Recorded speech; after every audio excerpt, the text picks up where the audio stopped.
Hey, it's Rachel Cooke, your modern mentor. I'm the founder of Lead Above Noise, where we help leaders design work so that results, wellness, and engagement all thrive together. And if you're a leader of a team wishing you could get more from and also do more for your team, then head over to leadabovenoise.com/connect. Submit a form, book us a call, and let's chat about how we can help activate some big results in your organization. Okay, on to today's episode. So last week, a client of mine, she's the head of HR for her company, was venting to me about this wellness program that her team had launched just the week before. So much time and money went into this program, she told me. We were expecting a few hundred people, but only 3 showed up. Literally 3. And I don't get it. Employees keep telling us in our engagement survey that they're desperate for wellness, and then no one shows up when we launch something.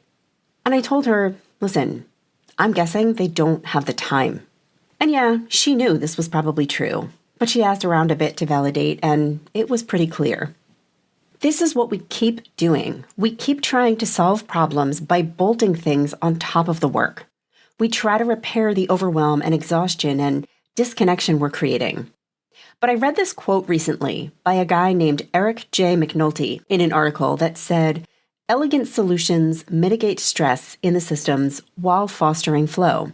The feeling that individual and collective effort are optimized for achieving desired outcomes."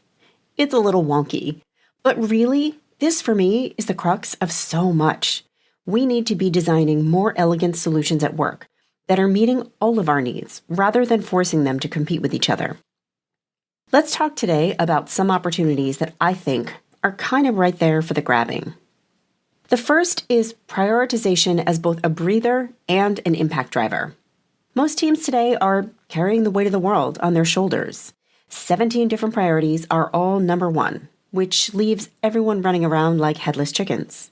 It's exhausting for people, but it's also terrible for performance, because who is delivering their best anything in this kind of chaos?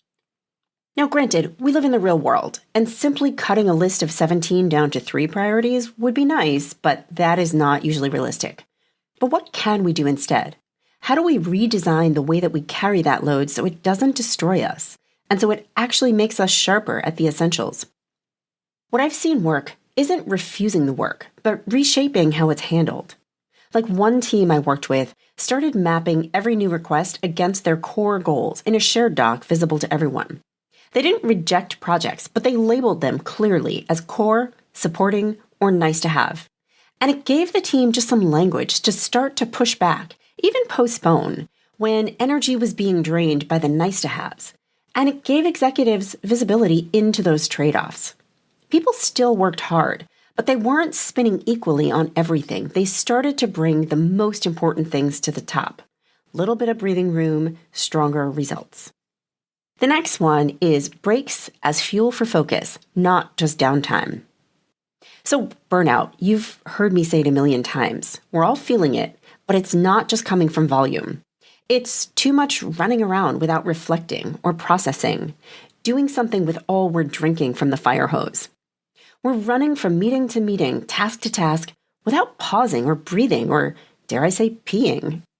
And the cost here isn't just the human toll, though there is that.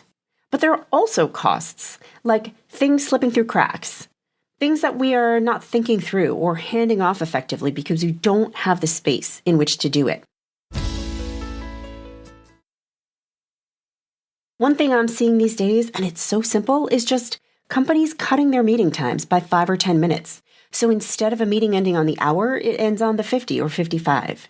It's a tiny break. And it's about recovery and peeing, but also it's not. Because really, it serves to give people just a minute to think, to reflect, to process what just happened in that conversation, to capture their key takeaways, their next steps. Literally giving people a hot second to jot those down, to flag their questions or get organized for coming next, it is a small change, and the impact can be huge. Next, we have connection as performance accelerator.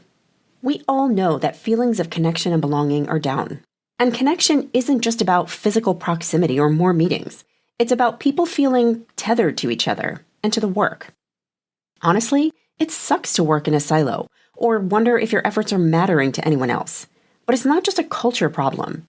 Disconnection also slows the work down.